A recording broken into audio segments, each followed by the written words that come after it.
Hello and welcome to this video on finding the matrix representation for a linear transformation with respect to non-standard bases. Alright, so you have seen before this video, I'm assuming, and again if you've been following, how to find the standard matrix for a linear transformation. Okay, the standard matrix for a linear transformation is with respect to the standard bases. Right, they would say it's the matrix representation for that transformation with respect to the standard bases for the domain and codomain. So you're used to that by now. So what this video is going to introduce us to is finding a matrix representation for the same linear transformation, but with respect to some non-standard bases for the domain and codomain. And so I'm going to start off just giving a quick refresher as to what as to a method to find the standard matrix, and then we'll go into some examples where I'm finding these non-standard matrices, these matrix representations relative to non-standard bases, and see how very similar you can find how you can find these non-standard matrices in a very similar fashion as to how you found the standard matrices. Right. It'll be a little trickier, a little more difficult, because you've seen in previous videos, finding the standard matrix for a linear transformation is relatively simple. Being that these are non-standard bases that we're working with, it will be a little trickier, but still very, very similar. Okay.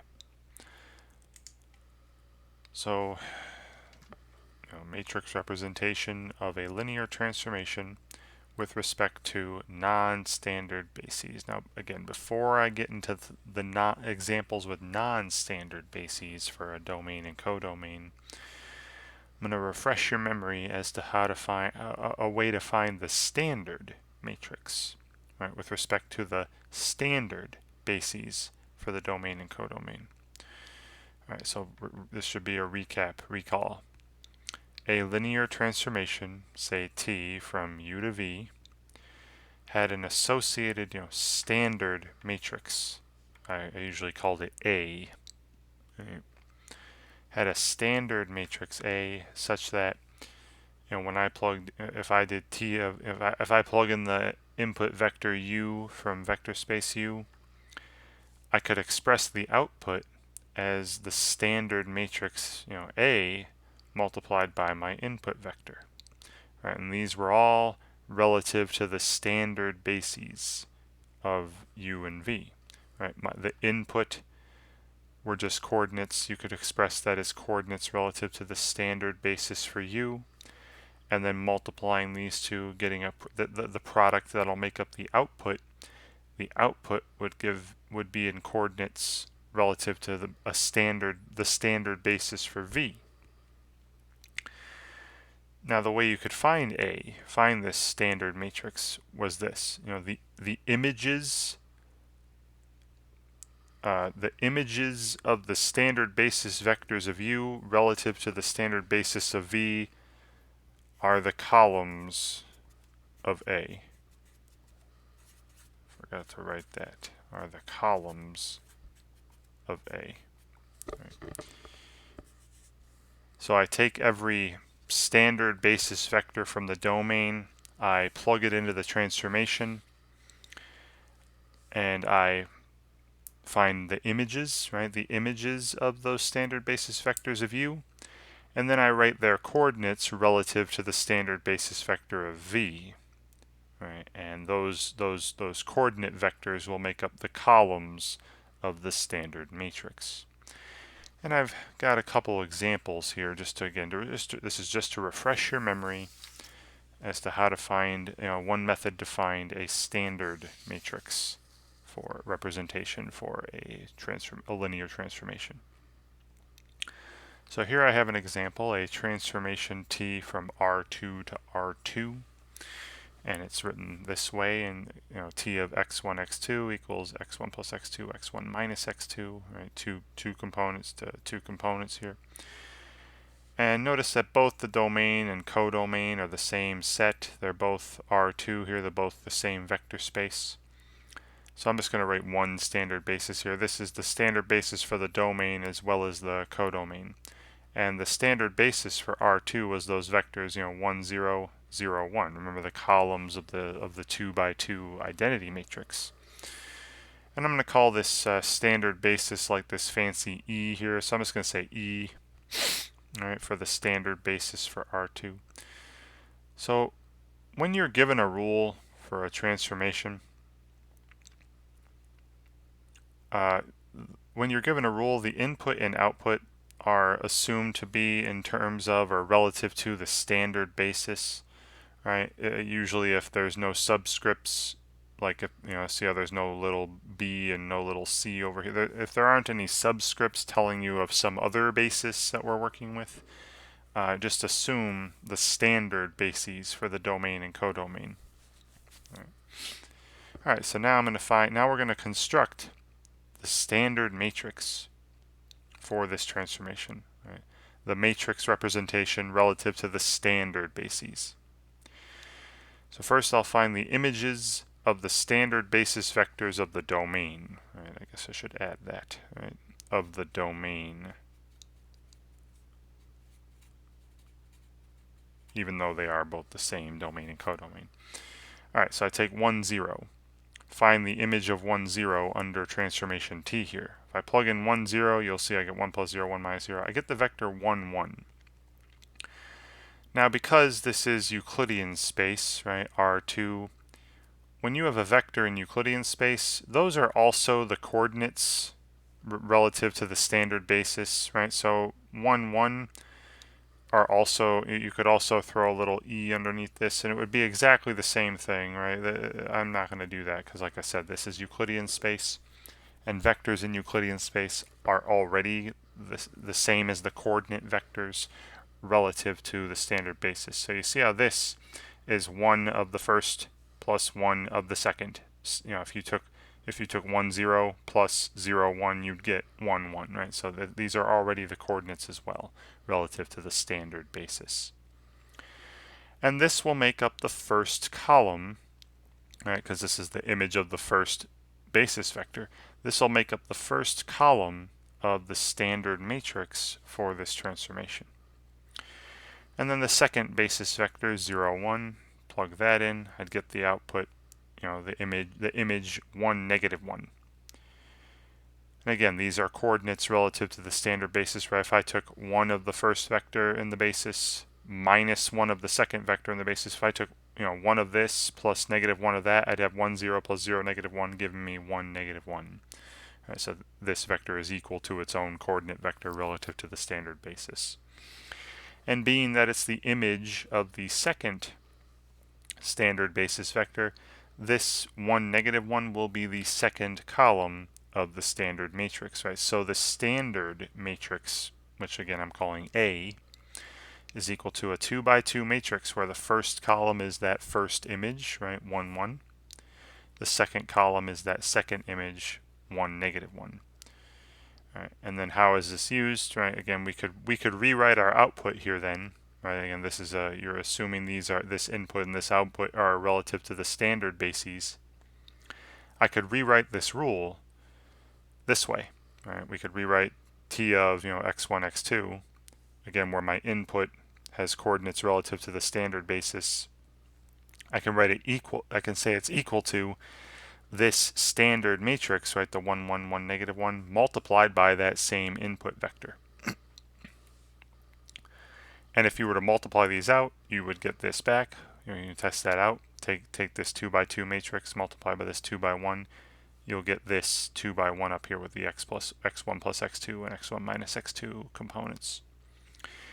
And this product, right, the output, has will just give me coordinates relative to the standard basis for R2 again. Right. Again, when it's Euclidean spaces, not too crazy. Right. But that was a procedure for finding, a procedure for finding the standard matrix for a linear transformation. All right, I got one more here. Again, just a refresher as to how do we find the standard matrix for a linear transformation. So here's a transformation between two non-Euclidean vector spaces, right, from P2 to P1. Remember, P2 is that set of all polynomials of degree 2 or less. P1 is the set of all polynomials of degree 1 or less. And the transformation goes like this. I have my input is again from P2, so it looks like some number a0 plus a1 times x plus a2 times x squared, where a0, a1, and a2 are real numbers. And the output will be equal to, and then a polynomial of degree 1 or less, and they all have some constant term plus some x to the first power term, right? So the constant term is a0 plus a1 plus a2 plus, and then the coefficient of x is a1 minus 2a2. All right, you can check that this is a linear transformation. It satisfies the additivity and homogeneity properties, but we're told that we don't have to show that. Right? Now, since I'm working with again non-Euclidean vector spaces, I'm going to work a lot with coordinates relative to their standard bases, and when I go to find the standard matrix. So let's say E1, fancy E there, E1. Let's say this is the standard basis for the domain, which is P2. And the standard, as you can see from my polynomial, the way it's written here, every polynomial in P2 is some number times 1 plus some number times x plus some number times x squared. So that these polynomials 1, x, and x squared, right, these form these simplest building blocks or the standard basis for P2. And let's call E2 the standard basis for the codomain, right, the standard basis for P1. And every polynomial in P1 is some number times 1, the constant term, plus some number times x. Right? So the set with 1 and x in it is the standard basis, the simplest building blocks for P1. All right. And again, I should have added of the domain. So now I would like to form the standard matrix for this transformation. Right. So what I'm going to do is I'm going to find the images of the standard basis vectors and then change them to coordinate vectors. Right. Because the images here are going to be polynomials, and I can't write polynomials as columns of a matrix. Right. So we're going to change our polynomials into coordinate vectors, and then those coordinate vectors with respect to E2, right, will be our columns of the standard matrix. All right, so the first standard basis vector for the domain here is 1. So what's t of 1? Well, if I plug 1 in here, that's just 1 plus 0x plus 0x squared. So 1 for a0, 0 for a1, 0 for a2. If I do that, I'm just getting 1 as an output.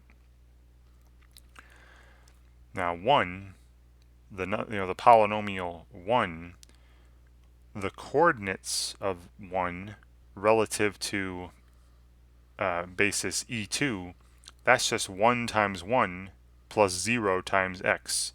So the coordinates are 1 and 0. Right? It's 1. That's the same thing as 1 times 1 plus 0 times x. And notice how I've put the subscript E2 down here, so you know that these are coordinates. They're just the coefficients of the basis vectors from E2. And I did the same thing for the input as well. You could also go through. You could take any linear transformation and write it in terms of coordinates with respect to some basis for the domain and some basis for the codomain. So I did the same thing for the input here. So I said, or we could look at it this way: 1. The number 1 from the domain is 1 times 1 plus 0 times x plus 0 times x squared. So 1, 0, 0, 1, 0, 0 are the coordinates of 1 relative to E1. Right. And I plug that in and I get, again, the output here, the coordinates of this relative to E2 would be, A0, A1, A2 times 1. So A0, A1, A2, A0 plus A1 plus A2 for the first component. and then a1 minus 2a2 times x, right? So a1 minus 2a2 would be the second component, and that's what gets me to the 1, 0 here. All right, so again, you could have done it this way. You could have converted the input first and then found the output in coordinates, or found the output first and then converted the output to coordinates with respect to basis E2. Either way, you get the same vector 1, 0.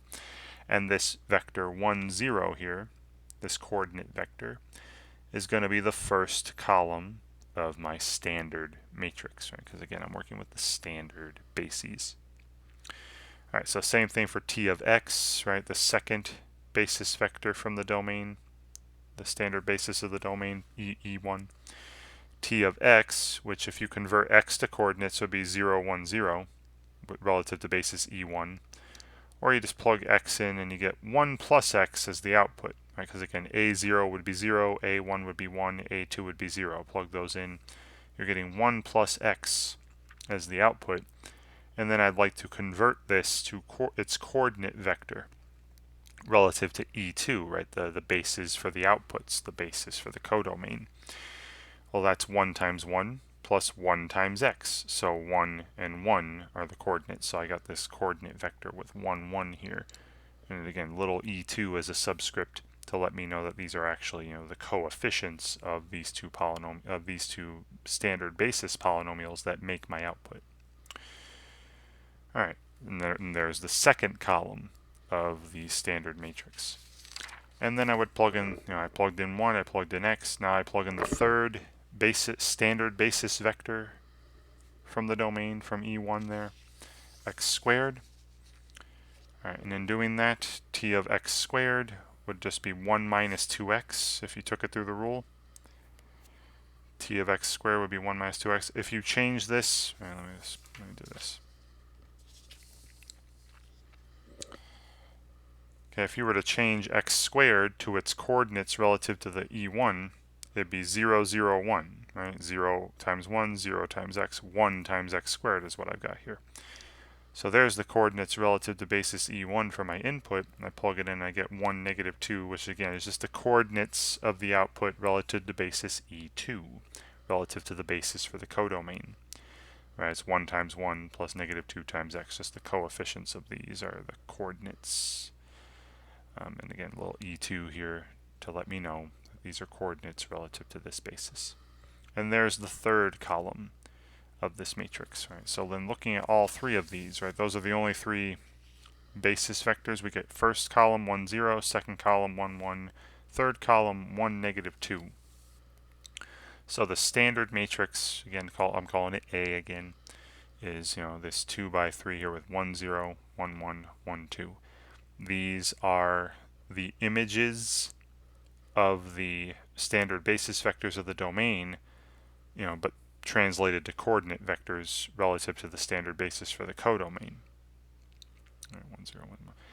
And then how we would use this is in the following way. Again, using coordinates. You can't multiply a matrix by a polynomial. Right? So we have to change things to coordinate vectors. So in order to use the standard matrix, when you don't have Euclidean spaces, you're working with coordinates. So so that original rule I had, so this rule up here, right, the rule I started with up here,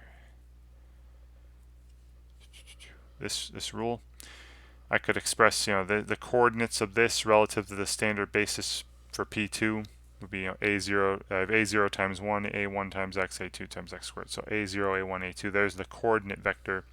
Right, you see my input are coordinates relative to E1, relative to the standard basis for the domain. Equals, and then this output that I have up here, right, this output, I should be able to express that in coordinates as my standard matrix, right, this 1, 0, 1, 1, 1, negative 2, this 2 by 3, multiplied by my input vector, right? And if you multiply these, if you take their product, you'll get an output in terms of the coordinates relative to E2, the basis for the codomain. Right. And go ahead, check it out. If I multiply these two, I would get it's a 2 by 3 times a 3 by 1. I'd get a 2 by 1 matrix. right, I would get a 2 by 1 matrix where the first component would be A0 plus A1 plus A2, and you see how that is the constant term of my output up here. That is the coefficient of 1 from the standard basis, right? And then the second component, the second row, first column would be just A1 minus 2A2. And you see how that is, and again I'll put a little E2 here so we know these are actually coordinates with respect to the basis for the codomain E2. And you see how the coefficient of x up here is A1 minus 2A2, right? The coefficient of the second standard basis vector from E2. Alright, so that's how standard matrices worked. Alright, and again, hopefully you're familiar with this. Because what I just did here for the standard matrix representation of a transformation, this is relative to the standard bases. What I just did in these last two examples, I'm going to do again, but relative to, non-standard bases. We're going to find some non-standard matrices to represent the same transformations, right? I'm going to actually go through and use these same two transformations, and we'll find, other matrices to represent them than the ones we just found. Okay.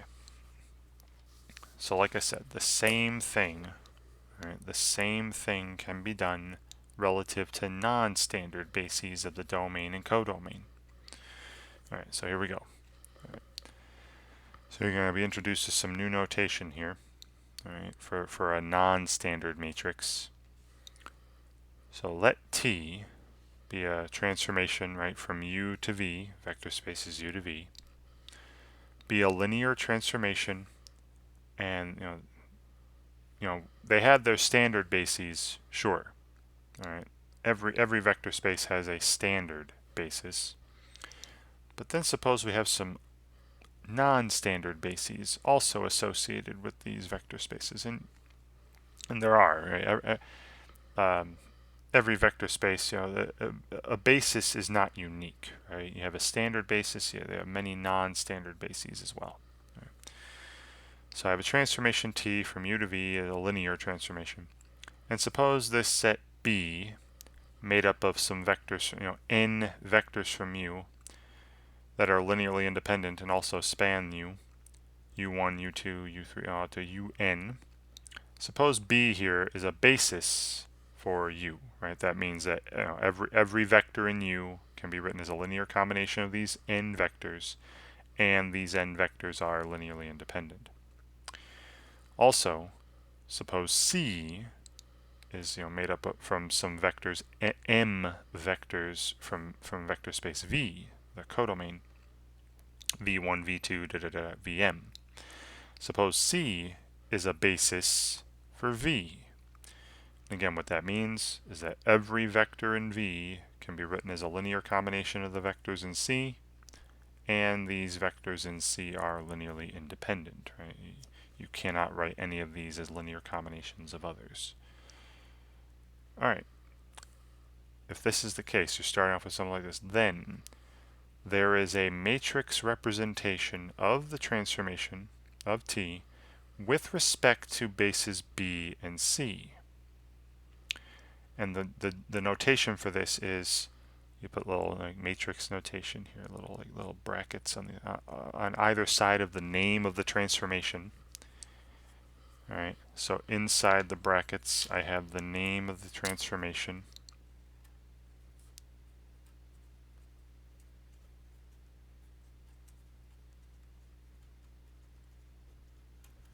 And then a little subscript and then a superscript right after. Right, the subscript is the set that is a basis for the domain.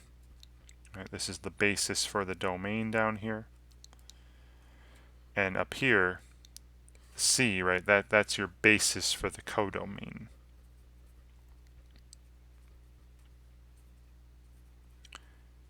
Right, so like I said, so this is called, this bracket around the T with the B and the C as a subscript and superscript. This is called the matrix representation of T with respect to bases B and C. Right. And we should be able to find a matrix like this such that the following things hold. All right. So here's how you construct. Here's how we're going to construct this. And I'll show you, like, there's long ways and short ways of doing it too. So one, this matrix, right, the matrix representation of T with respect to bases B and C is this matrix here. So again, big matrix brackets. And then I have the columns being described. Now remember how when I was working with the standard bases, I took the vectors from the standard basis of the domain, plugged them in, and then wrote their images in terms of coordinates relative to the standard basis for the codomain. You're doing exactly the same thing here to form this, this matrix representation, this non-standard matrix. I have T of U1, but then the coordinates of T of U1 relative to C, right? Remember, U1 is coming from basis B, right? The basis of the domain. And then T of U2, but the coordinates relative to basis C, T of U3, and so on, all the way up to UN, right? T of UN, what's the image of UN under T? And then what are the coordinates of that image relative to basis C? So it's exactly the same thing I showed earlier with the standard basis to standard basis. But now our bases are not necessarily the standard bases, right? So again, I'll point this out. The columns of this matrix representation of T with respect to bases B and C, the columns are the images of the basis vectors from B relative to basis C. Okay. And in a very similar way that I showed with the standard matrix, right, and going between the standard basis of the domain to the standard basis of the codomain, we can do something similar to that, where I rewrite the rule in such a way that if I plug in, if I take a vector u and I don't plug u in, but I plug the coordinates of vector u relative to the basis for the domain relative to basis B, I plug in the coordinates of u relative to B, I should be able to write the output as this matrix transformation, this matrix representation, multiplied by that same coordinate vector. And if you were to multiply these two matrices here, you should get an output where you're given the coordinates. Your output should be a coordinate vector with coordinates relative to the basis for the codomain, relative to basis C. All right. So T of the coordinates of U relative to B should be equal to this matrix representation that we found, this non-standard matrix, times that same coordinate vector. Right? Very similar to how standard matrices work, right? It's just we're working with different bases. And again, the input, coordinates relative to B, and then multiplying these two to get the output should give me coordinates relative to C, right? The coordinates relative to the basis for the codomain. And then one thing to point out here, and like I said, this is very similar to standard matrices. If B and C are the standard bases for the domain and codomain, well then this symbol is just the standard matrix, right? When B and C are the standard bases for the domain and codomain, then this matrix representation with respect to B and C is just going to be that standard matrix for T. All right. So a lot of fancy symbols, right? I can see how if this is the first time you're looking at this, it might get a bit confusing. I'm hoping after a couple examples here we'll see how this is working. All right. Okay, so now I'm going to find this thing. All right. Find this matrix representation of a linear transformation, with respect to some non-standard bases B and C. All right, so find the matrix representation of T with respect to bases B and C. for the linear transformation and the given bases b. I give you the bases b and c for the basis for the domain and basis for the codomain. All right, so notice that this is the same transformation I had earlier in the video, right? And when you're given a rule, and like I mentioned earlier, if there are no subscripts, right? I don't have like a b or a c underneath these brackets. If there are no subscripts under the brackets, you can just assume that they mean relative to the standard basis. So right now, the way the rule looks right now, my input is a vector from R2, and this is relative to the standard basis. My output is a vector from R2, and again, no subscript. So this is a vector relative to coordinates relative to the standard basis for R2. And I could, if I wanted, write this as that standard matrix we found earlier, right? Again, the standard matrix, 1, 1, 1, negative 1, right? Just the coefficients of x1, coefficients of x2 here make up the standard matrix. And again, you've seen standard matrices a lot, right? By now, I'm hoping, right? So I could express the output, right, as the standard matrix multiplied by the same input vector. Right. So don't confuse this, right? I am nowhere near done. Right? This was the standard matrix, right? The matrix representation relative to the standard bases. All right, and again, I could call this A. Right? I'll call that matrix 1, 1, 1, negative 1. I'll call the standard matrix A, like I have been. All right. So now we're dealing this time with a couple different bases, all right? So instead of 1, 0, 0, 1, I have this set B with vectors 1, 2, and 3, 4. These are linearly independent, and they do span R2. This is a basis for the domain R2. Okay. And I have another set C here with vectors 1, 4, 2, 3. This set of vectors is another basis for R2, but we'll say this is a basis for the codomain R2. Right. So for this set here. And like I said, we're trying to find this matrix representation of T with respect to bases B and C. Right.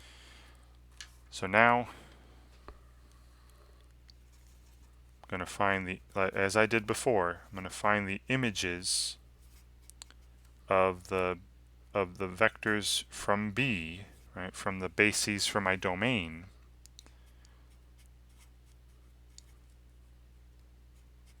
Images of vectors from B. I'll find those first. All right. And then we're going to change them into coordinate vectors relative to basis C. So I guess I'll call this step 1. Right? So what is, T applied to vector, the first basis vector from B is the vector 1, 2. Well, if I go through, apply 1, 2 here, there'll be 1 plus 2, 1 minus 2. That's the vector 3, negative 1. 1 plus 2 in the first component, 1 minus 2. Right. Now remember, these, there's no subscripts, so these are coordinates with respect to the standard bases right now. Right. But just keep that in mind. Right. Then, what's T applied to the second basis vector from B from the domain 3, 4? And I'd get, plug in 3, 4 here. I'd get 3 plus 4, 7, 3 minus 4, negative 1. All right, so that's step 1. Right, find the image of the vectors, from the basis of the domain, right, from basis B here. Then we're going to convert the image, find the coordinate vectors for these images relative to the basis for the codomain, right? Because again, I want these outputs. I'm going to try to write these outputs, instead of being relative to the standard basis, I want to write these outputs relative to the basis I was given for the codomain, right? The basis for the set of outputs. So then after this, I'm going to find the coordinates, or the coordinate vectors,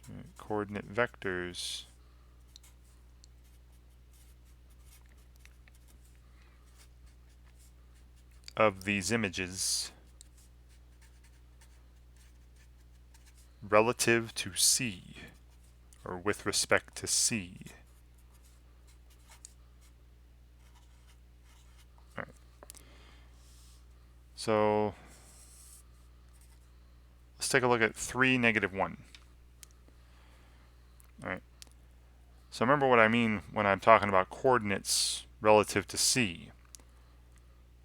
What I mean is I want to take 3, -1 and figure out what linear combination of these two vectors from C would make this. So let me call this, some scalar C1 times the first basis vector 1, 4,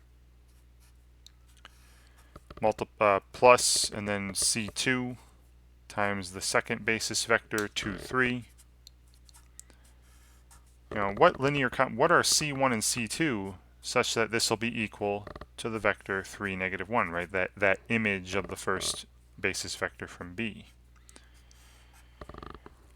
Well, finding C1 and C2 here is exactly like solving this equation, where you have, basically the matrix 1, 2, 3, 4, right? The first vector here, second vector there, multiplied by the column vector with C1 and C2 in it.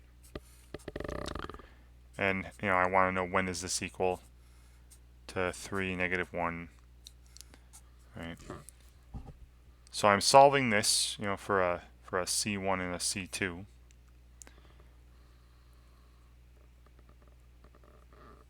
Which you could do a whole, you could find the, this is a 2 by 2 matrix. You could find the inverse of this and multiply both sides by the inverse. Or, you could write this as an augmented matrix and put it into reduced echelon form, or echelon form, and then do back substitution. I could do this as well. Just remember that, these are the coefficients of this C1 I'm looking for, and these are the coefficients of this C2 I'm looking for. And this C1, C2, these are the coordinates. Right? These are the coordinates that I'm talking about. Right. These are the coordinates that I'm referring to. Right. Okay. So I'm going to put this into, a reduced echelon form. But before I do that, I want to work on the second one as well, and then kind of show you a shortcut when I put all this together. So that was the 3, -1, right? That was the image of the first basis vector from B under T. And if I did the same thing for 7, -1, right? Do you see how I basically end up with the same kind of system? Let me show you. Now, if I worked with 7, -1 as well, and I said, what are the coordinates, right? What are the coordinates of 7, -1 with respect to basis C here? It means I'd be looking for some linear combination of these two that make this 7, -1. So I'd be looking for some number C1 multiplied by 1, 4 plus some number C2 multiplied by 2, 3. And I'd say, when is that equal to 7, -1?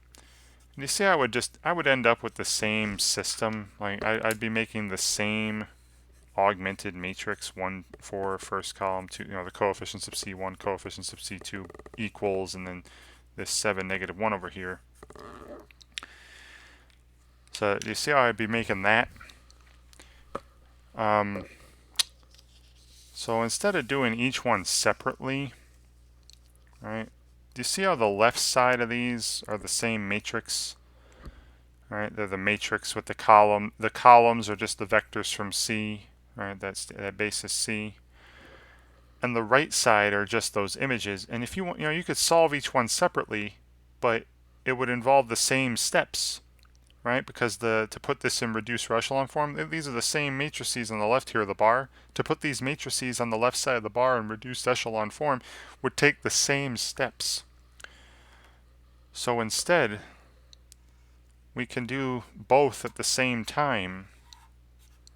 Right, I'm just going to be doing both at the same time here, and this is a shortcut.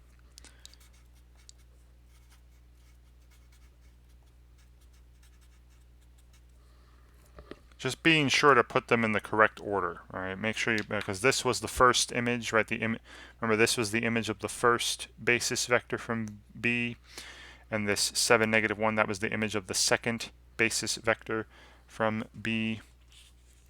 So just be careful, to put them both in the same order. So let's do both at the same time. So I set up this augmented matrix where you see how both of these on the left side of the bar, there's the 1, 4, 2, 3. So I write that again, left side of the bar. And then I'll put the first image, 3, -1, and then the second image as another column, 7, -1. All right. And then we'll put this in into reduced echelon form, and it'll solve both of these at the same time. Okay. And look at the form of this. All right. So over on the left, and I'll show you why I'm doing this, because I'm going to do this in the next example as well. So left side here, right? These are just the columns of this are vectors from C, are vectors from that basis of the codomain. And then over here, these were the images of the basis vectors of the vectors from B, right? In the correct order, right? The images, in order. The images of the vectors from B. So I'm going to be doing this in the next example as well.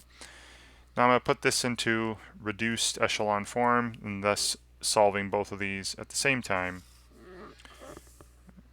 Let's go here, put this into, now I'm going to go to the calculator for this. Reduce echelon form.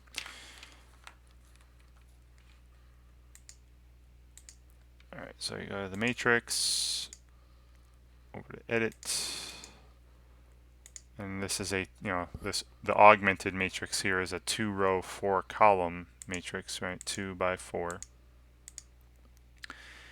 And we have 1, 2, 3, 7,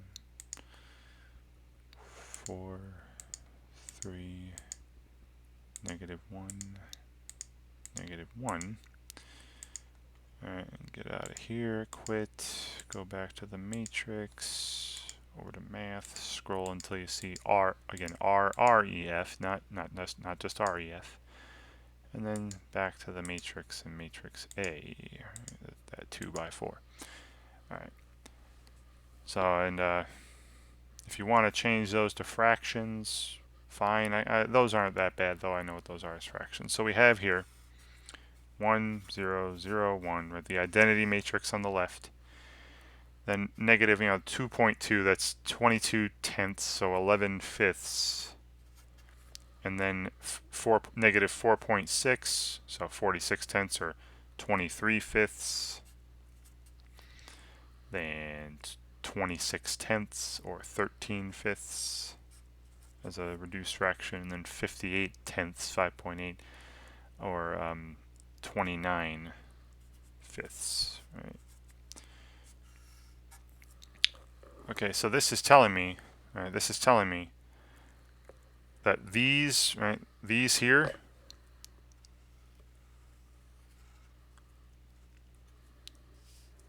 these are the coordinates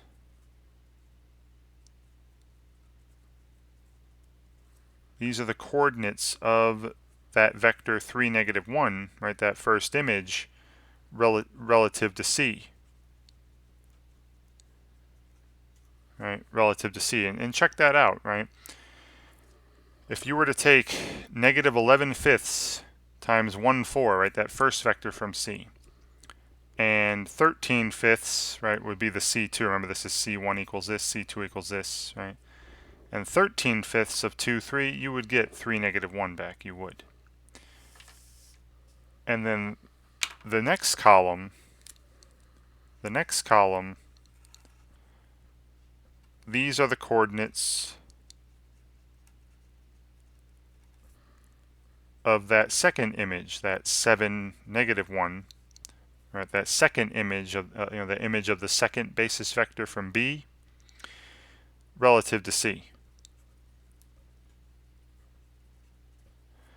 So then you can check it out, right? This is C1 equals -23/5, C2 equals 29/5. So if I took, again, it's fraction, I'm not going to really check this, but it should work. If I took -23/5 times the vector 1, 4 from C, plus 29/5 times the vector 2, 3 from C, put them together, you should get the vector 7, -1.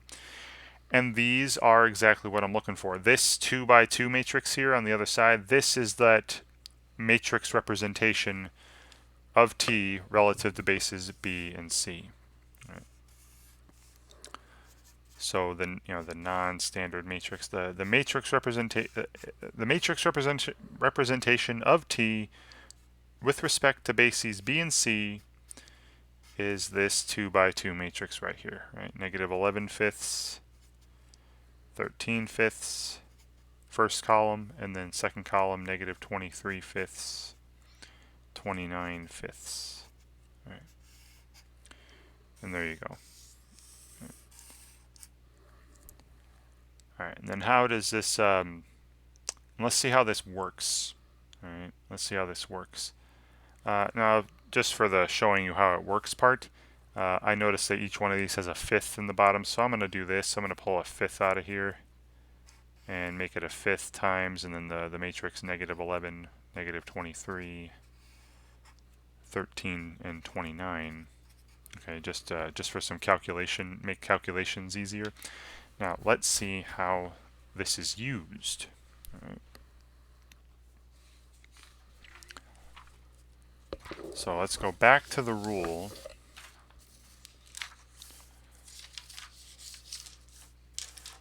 Sorry, lots of markers and papers up here, sorry. So let's go back to the rule, which was up here, and I'll fold this up. All right, so here was our rule. All right, here was our rule. And we're saying that, this, now this, you saw the standard matrix. All right, this guy here, that's the standard matrix. If you were just working with the standard bases for R2 and R2. But this is working with the bases B and C here. All right. Okay, so let's test this out. So let me plug in a vector from R2, something from the domain here, into this rule. Let's test it. All right. Let's say I plug in let's say I plug in the vector 2, 3. Plug in the vector 2, 3. Now, if I plug in 2, 3 to this, the output's going to be 2 plus 3, or 5, and 2 minus 3, -1. Right, so the output will be 5, -1. Now remember, the way that they start up here, these are with respect to the standard bases, right? This is 2 times 1, 0, plus 3 times 0, 1. 5 times 1, 0, plus -1 times 0, 1.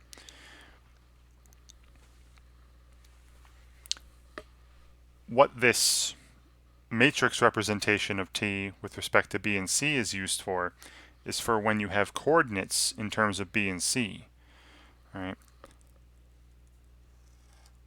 So using this, we should have the following. I should be able to have an equivalent rule with this, that where I take T of,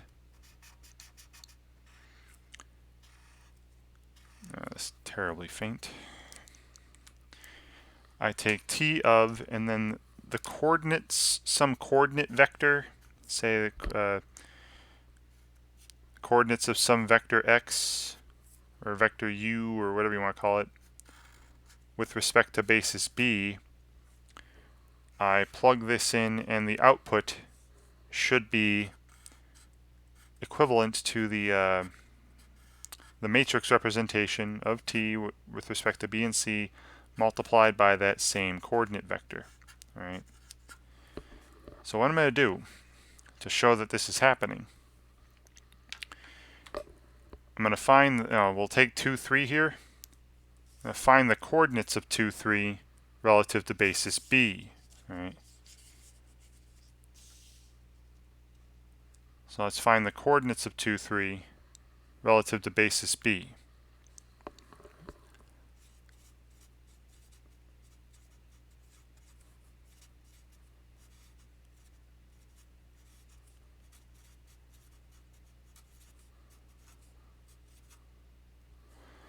Now doing that, I would have to find some number, b1 times the first vector in b plus some number b2 times the second vector in b, right, the 3, 4, we're talking b now. And, when is this, for what values, what are the coordinates, what are b1 and b2 that make the vector 2, 3? And now do you see this is again solving some system for b1 and b2 with this augmented matrix, 1, 2, 3, 4, and then a little bar here, and then 2, 3. All right. So I'll just quickly do that. So back to the little matrix. I mean, you could do it by hand too. I just want to save a little writing. This is a 2 by 3. 1, 3, 2, and 2, 4, 3. And I've already put in reduced echelon form here, so let's just do it again. Alright, so half and half we're seeing. Alright. So I'm getting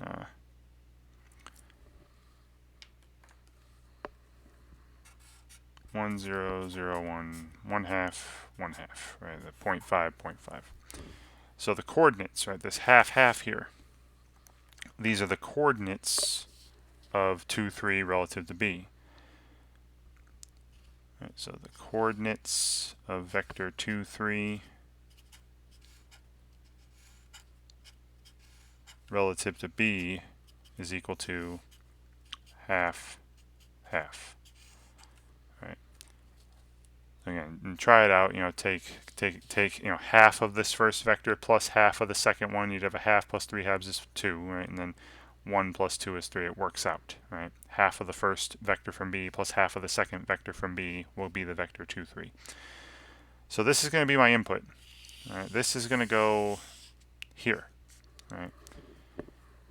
And the output should be equivalent to, right? And what I'm going to get here, when I multiply the matrix representation with respect to b and c by this coordinate vector, I'll get the coordinates of the output, right, relative to c. Right? When we multiply these two,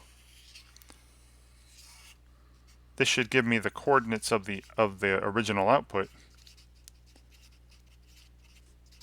Coordinates of output relative to c. All right, let's see that happening. All right, so I'm going to take, so we have t of 1 half, 1 half. Apply that to here. So I have t of, and again 1 half, 1 half, and I'm just going to remind myself that this is these are coordinates with respect to basis b, and it should be equivalent to my little matrix representation that I found here, equal to 1/5 multiplied by negative 11, negative 23, 13, 29 times the half half, right, times that same input vector, right? This transition, this matrix representation times the same input vector, and let's see what we get. All right, now I'm going to pull the half out. So that means 1/5 times 1/2. That's 1/10 times the matrix negative 11, negative 23, 13, 29, and then times, if I pull a half out of these here, I'm getting 1 and 1. And if I multiply a 2 by 2 times a 2 by 1, I'm getting a 2 by 1. So the first one would be negative 11. The first component would be negative 11 minus 23, negative 34. And then 13 plus 29 be 52. No, 42. Wow, 30 plus 12, 42. So then the coordinates are, negative 34 tenths, or negative 3.4, negative 3.4, and 42 tenths, 4.2. And like I said, these are the coordinates of the output. These are the coordinates of the output relative to C, right? The coordinates of the output, that 5, negative 1 vector up there, right? The original output. And let's see. All right, let's check that out. Go back to C. All right, here's C. Here's C. Take negative 3.4 times the first vector from C, 1, 4, and add to it 4.2 times the second vector from C, 2, 3. And I'm hoping that this is that this is that vector 5, negative 1 that I said was the original output when I plugged 2, 3 in. Let's see, negative 3.4 plus 8.4 would be 5, and this would be the 12 plus 1.6, so negative 13.6, and then this would be plus 12.6 would be negative 1. Works out. So again, hopefully you see what this is, what this matrix representation of a transformation is doing for us. Right. When I find this matrix representation of a transformation relative to B and C, it helps me take an input. Right. It tells me that if my input, if I look at the coordinates of my input relative to B and multiply that by this matrix, I'll get the coordinates of my output relative to C. Right. So I take the coordinates of my input, right, the coordinates of 2, 3 relative to B, multiply it by this matrix, and I'll get the coordinates of the output, 5, negative 1, relative to C, which you saw down here, this negative 3.4, 4.2. All right, it's a lot. That is a lot. I do understand. All right, but hopefully you can get the hang of it with some more practice. All right, so I'm going to do this again. All right, I'm going to do this again. All right, so my next example is a transformation we saw earlier as well. I'm using the same two transformations I showed you earlier to demonstrate this idea. So here I have a transformation, linear transformation from some non-Euclidean vector spaces. And you've probably seen in previous videos that when I'm dealing with non-Euclidean vector spaces, I like to change things so that we have coordinates relative to the standard bases, which you're seeing in my rule here. And it's the same rule from earlier. It takes a polynomial from degree 2 or less, right? a0 plus a1x plus a2x squared. And its output equals a polynomial of degree 1 or less, a0 plus a1 plus a2 plus a1 minus 2a2x. Right? If I write the coordinates of the input relative to the standard basis, I'd have just a0 times 1 plus a1 times x plus a2 times x squared. So it's a0, a1, a2 for those coordinates. And then the output, I write the coordinates for that relative to the standard basis. It's a0 plus a1 plus a2 times 1, and then the a1 minus 2a2 times x. So a0 plus a1 plus a2 for the first component, a1 minus 2a2 for the second component. Like I said, these are coordinates relative to the standard bases for P2 and P1 that I mentioned earlier. All right, so now we have the following. So now we're going to be working with, and we can find the like earlier, we can find the standard matrix. So remember this here, if I can express this as the matrix, 1, 0, 1, 1, 1, negative 2. This was the standard matrix we found earlier, times the input vector A0, A1, A2. Right. And like I said, we already found this earlier. This is the standard matrix, right, where the input is relative to the coordinates relative to the standard. The output is, coordinates relative to the standard basis for the codomain. But now we're going to be working with these bases. Right. So for the domain P2, B here is another basis for P2 with 1 plus x squared, 1 plus x, and 1 in it. Right. So every polynomial of degree 2 or less can be written as a linear combination of these three, and these three are linearly independent. And you can check all that. And then for the codomain, right, I have a basis C, which is 1 minus x and x, right? And these are our basis for the P1. Every polynomial of degree 1 or less can be written as a linear combination of these two, and these two are independent. Right? And I am asked again to find that matrix representation for T with respect to these bases. Right. So, as I did with the last example, and even with the standard matrices, the first step, I'm going to find the images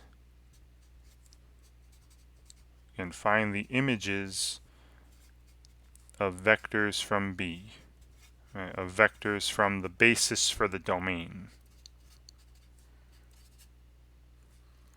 Okay.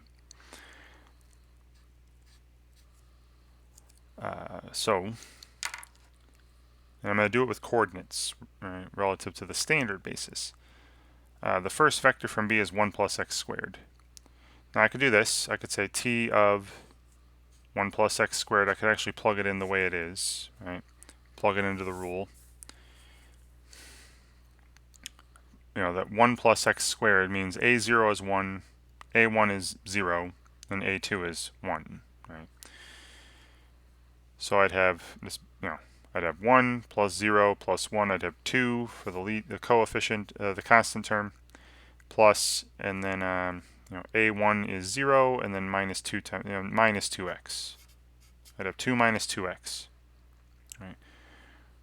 Which, if you convert to, again, over here, I'll put coords relative to the standard basis.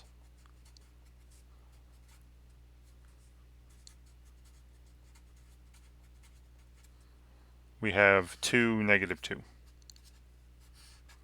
Right? 2, negative 2. Because it's 2 times 1, negative 2 times x, right? 2, negative 2. All right. And then do the second. Right, the second vector from B is 1 plus x. All right, plug this in. This time, A0 is 1, A1 is 1, A2 is 0. All right, so 1 plus 0 is 2 again. And then 1 minus 0 is just plus x, plus 1x, right, for the output. But again, if you wanted to change the coordinates, or if you just wanted to straight up change these inputs to coordinates, right, like use this rule here, that'd be fine too. This is just 2, 1. Right. 2, 1. 2 times 1 plus 1 times x, the coordinates relative to the standard basis. And then the third basis vector is this T of 1, which we saw this earlier actually. This is just 1. Right? Be 1 plus 0 plus, and then 0 minus 0 times x, so just 1.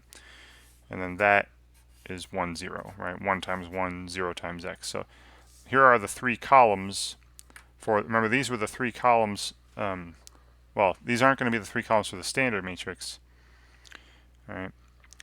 But what we're going to do is we're going to use these to find the three columns for the standard matrix. Now I want to find, instead of coordinates relative to the standard basis, right?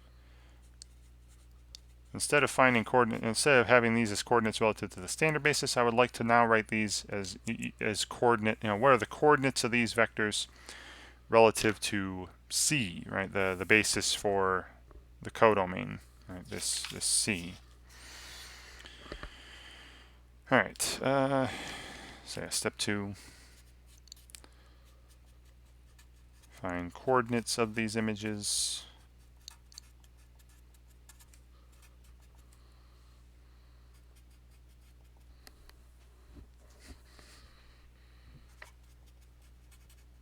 Relative to C.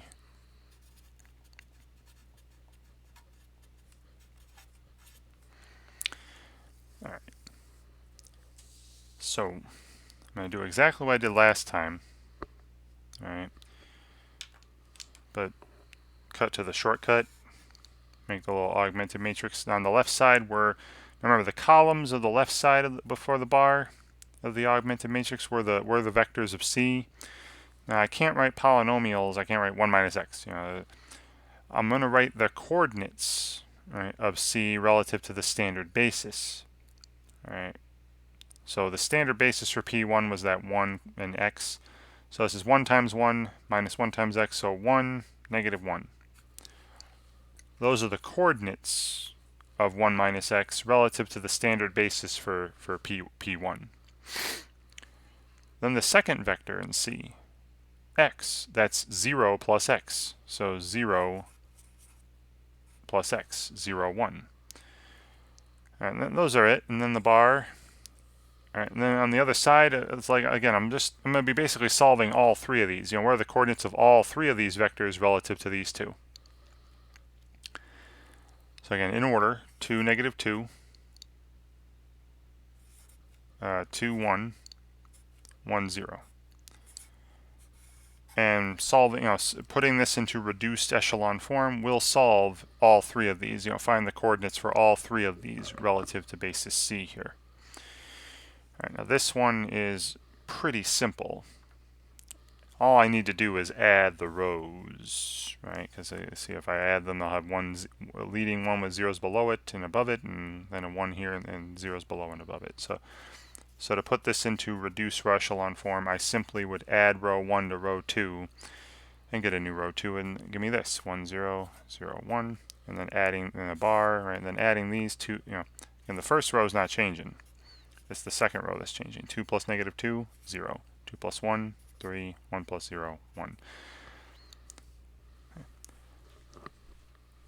So here are the coordinates of the first image relative to C. And if you take a look, if I took 2 times 1, negative 1 and added none of that, I'd get 2, negative 2. These are the coordinate 2, 3 here. These are the coordinates of the second image relative to C, these vectors. If I took 2 times the first one, that'd be 2, negative 2, plus 3 times the second one, that'd be 0, 3. 2, negative 2 plus 0, 3 would be 2, 1. Works out. And then the 1, 1, the last column, these are the coordinates of this third image relative to C. If I took the first vector, basically if I took this first vector plus the second vector, 1, negative 1 plus 0, 1, I'd get 1, 0. Exactly. And then this 2 by 3 right here, this is that matrix representation of T with respect to bases B and C.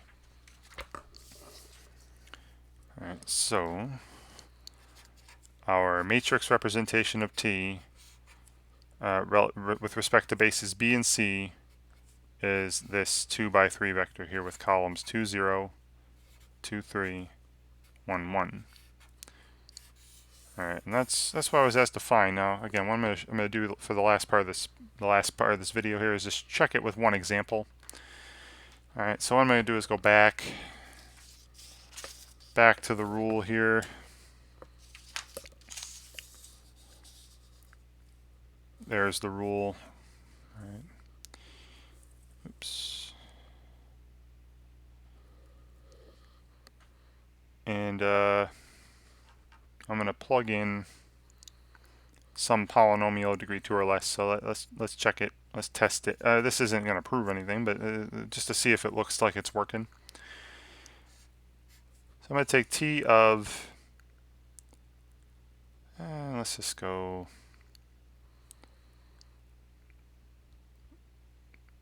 how about 1 plus 2x plus 3x squared.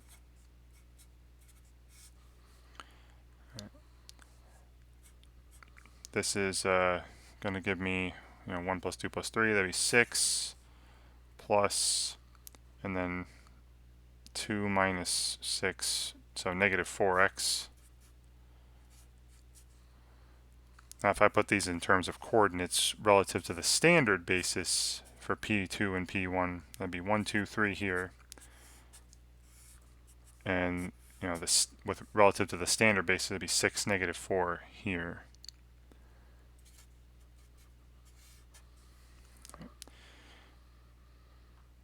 Now according to what I've written on previous pages, right, T of the coordinates of 1, 2, 3 relative to basis B should be equal to this matrix representation, this matrix representation of T with respect to B and C, 2, 2, 1, 0, 3, 1, multiplied by that same coordinate vector. So again, the coordinates of 1, 2, 3 with respect to basis B. So not 1, 2, 3 itself. Right?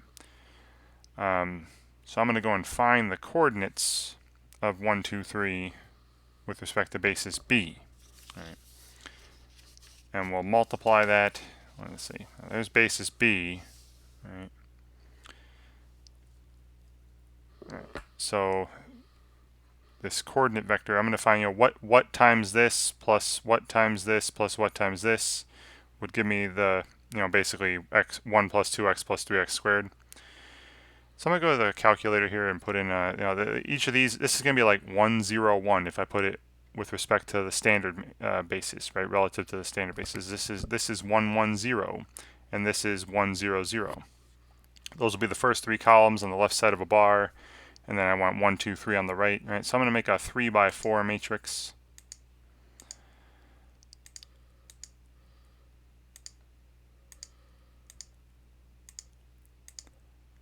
Where down the first column, just the coefficients basically of 1 plus x squared going down from the constant to the highest power term, 1, 0, 1, right, 0x, and then 1.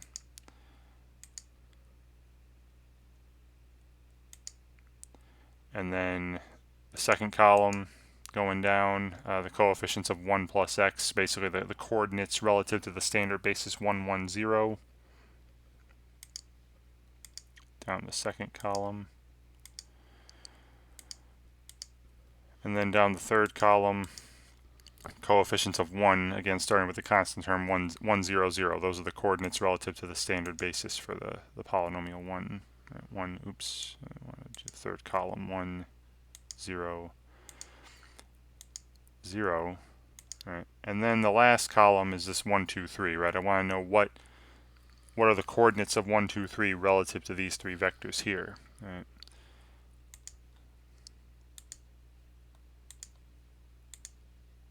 So 1, 2, 3 going down. All right, and then put this into reduced echelon form, which I already have.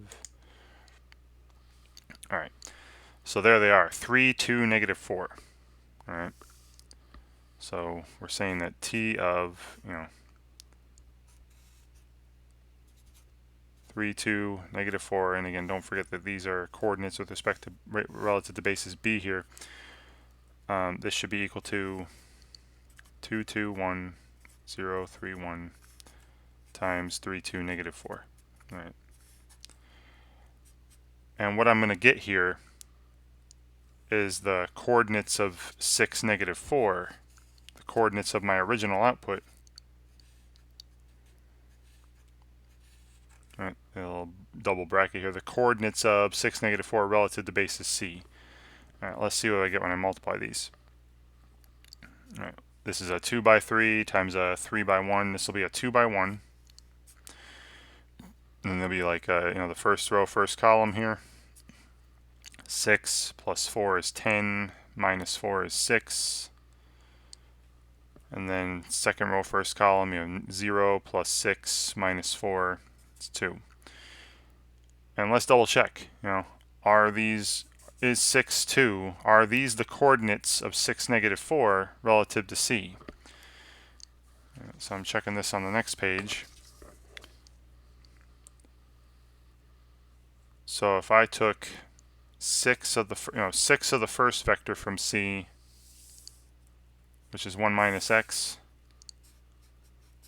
and then added 2 of the second vector from C, x, would I get, 6, negative 4, which corresponds to 6 minus 4x?